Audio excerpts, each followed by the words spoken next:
Hey folks, Dude here, coming at you on Tuesday, September 15th. And, well, it's kind of one of those things you kind of discover the hard way. Case in point, playing around with vaping now, I've discovered that it's like anything else. Cars, motorcycles, boats, planes, what have you. Everything that you do that introduces a new element into the basic subset of what you had previously changes thing up. I mean, case in point, got a little Kanger guy here. I believe it's the TS3 or T3S, whichever one it is. Obviously in the annotations when I screwed up. But there is the juice that I have been using from Vapor Cave as a constant standard. I'm using their Purple Weed Whacker, which is pretty much just weed whacker and, some grape. It is my second favorite juice from them. My absolute favorite one from them is one called Surf's Up, which is pretty much menthol, a little bit of fruit, and it's really, really awesome stuff. Very light, good throat hit, and it really is just a very nice juice. Now, this guy added to this guy, really like, the itty-bitty EgoT, non-switchable, basically like a 600 mAh, so 600 mAh, I've heard it called that. It's pretty much just a very easy, very, compatible, compact, easy to carry on your person, nothing crazy. But, 600 mAh is very limited in its aspect of holding juice. So, I've been thinking about doing upgrades. And, of course, I had done, the twist, and I had done an EgoT, I believe. Is that EgoT? One of the Ego, basically guys where you basically could switch between 3 and change and 4 and change. It was one basically you could vary the voltage. Next step up, I think it was like 1200 mAh. So, every time I used those batteries, every time I took a step up, it changed the characteristics of the juice. Have either a more pronounced throat hit or a less pronounced throat hit, or it started getting harsh and tasting burnt because I was running the coil harder. Now, case in point, I did actually upgrade, and I now have my iTaste, the Oaken iTaste. Excuse me, grabbing the wrong thing there. My iTaste, which would be the 2.0, 11 watt, nothing crazy there. And this thing added on to this little guy. Of course, you have to take off the, the little make it look better collar here, which, you really don't need, but it does actually give some stability to, bigger tanks, and it does make it, more easy to handle the booger. Now, case in point, putting this onto this with more juice, it gave a very much more intense experience from the base element of this guy. It would pull a lot harder, it would hit a lot faster, and it would have a lot more fog. Now, am I really overdoing it with this guy? Possibly, because these things leak. They are kind of obnoxious in that regard. They are not the best tank. They're a good starter, but they are not the best tank. Very obvious. Flow valve in the bottom. Some people drill them out. I actually have modified this one for more airflow. And there's a lot of limitations of all. That said, it is a cheap tank. If you want to get started out, it will get you going. But they do leak because it's a bottom draw. Now, going over here to the, what is this guy? The 30, the iClear 30S. This tank does not leak at all. As a matter of fact, you don't really even smell this tank. Thing about it is, and I'm going to bring the mic up so you guys can hear this. It is what's known in the business as a very, very tight draw. It will not leak, okay? With both coils on here, this thing heats up, pulls a lot of heat, and will give you a very good vape. That said, you are like, your eyeballs are like sucking into your face because you're going, and trying to get something out of it. Now, there is a couple mods people have done, punching a hole up in the bottom. I kind of did a little bit of a cheat here. I kind of put like a little, little nick in the bottom to get some more airflow across the threads and all, because this really is pretty much just a bottom, feed to get the airflow through there. And it is pretty much a dual coil. I did pull it down. I did pull out the little rubber guy in there. I lost a little bit of the wick with it, but I still have like, 2 strands on either side of the coil. So, there's like a cross pattern.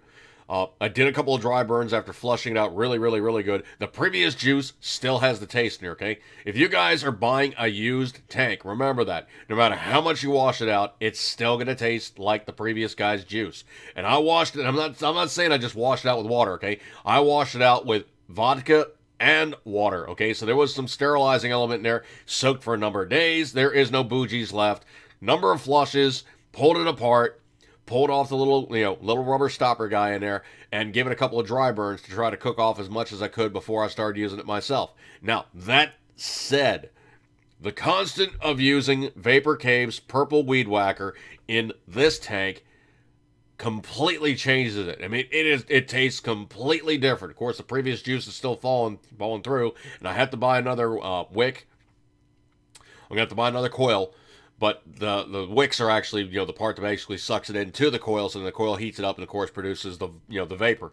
But the kicker is, no matter what you do for another thing to running the same previous juice and the same previous iteration that got you used to their stuff in a different setup will taste different in every tank and every battery that you screw it onto.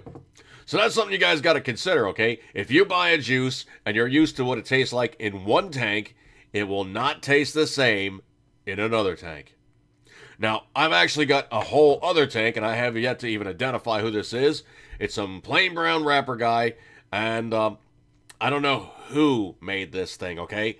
But the kicker is, it is a very generic, basic unit. Of course, it's missing the drip tube, so I don't know what it is in terms of whose it is, but it's probably just a knockoff.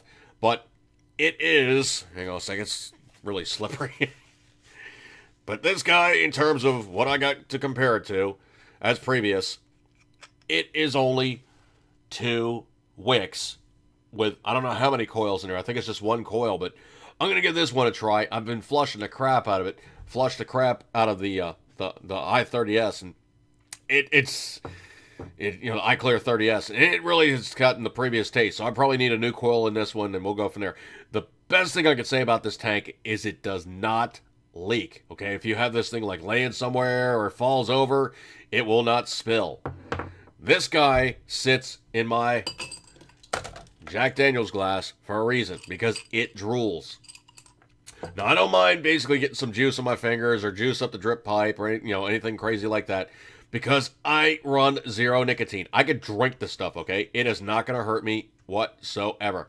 Now, those people that actually do run something with some nicotine content, you have to be very, very, very careful, okay? Because a couple micrograms of nicotine or a couple milligrams of nicotine basically on your person is not going to hurt you. But if you take in too much, like a couple of extra milligrams and a couple extra milligrams and a couple extra milligrams, especially if you're running really the hot rod juice, you can potentially poison yourself. Nicotine is a very, very effective toxin. And if you get loaded up on that stuff, it will wipe you out, man. It is no joke. You have to be very careful when you custom make your own juice and you're making the juice itself. That's cool. You can basically have that stuff all over the place, make a big puddle. No big crazy problems, this and the other thing. You be a slob. But when it comes to adding the nicotine to that mix, you better be double damn careful what you're doing with it, because you can potentially kill yourself with nicotine. Now, that big bulk bottle that they do sell is not the most expensive thing of all, but you know what? When it comes time to messing with some chemistry, you better be very, very astute, very, very taught, tutored and learned on these matters, because if you do it wrong, potentially you will be that guy that basically got sprayed down with the old version of Raid, because Raid used to be nicotine. That's right, you basically would be bugging me because you were hosing them down with concentrated tobacco juice. That's right. So, anytime, I guess you guys could take from this is anytime you switch up something, you change the base elements, and you make it a new final version thereof. Now, am I going to run this one? Probably. I'm going to experiment with it and see what it does. But right now, I'm playing with this iClear guy, and like I say as usual, go check out Fred Hart's channel, and he will be the one to basically tell you whether they're good, bad, or otherwise. But I can tell you from my own personal experience, these things are a very, very, very tight draw, and there's many alternatives out there. The big thing about these guys is they are cheap. It's basically a throwaway if you don't like it, or if you load it up with too much juice, or you ruin the taste on it. It's pretty much a dead duck. You just walk away from it. You only spent like $10, okay? I'm going to break away from this one, folks, but eat good, keep the center, as always, you know it, you love it. Vaping goodness. Never a bad thing. See you guys.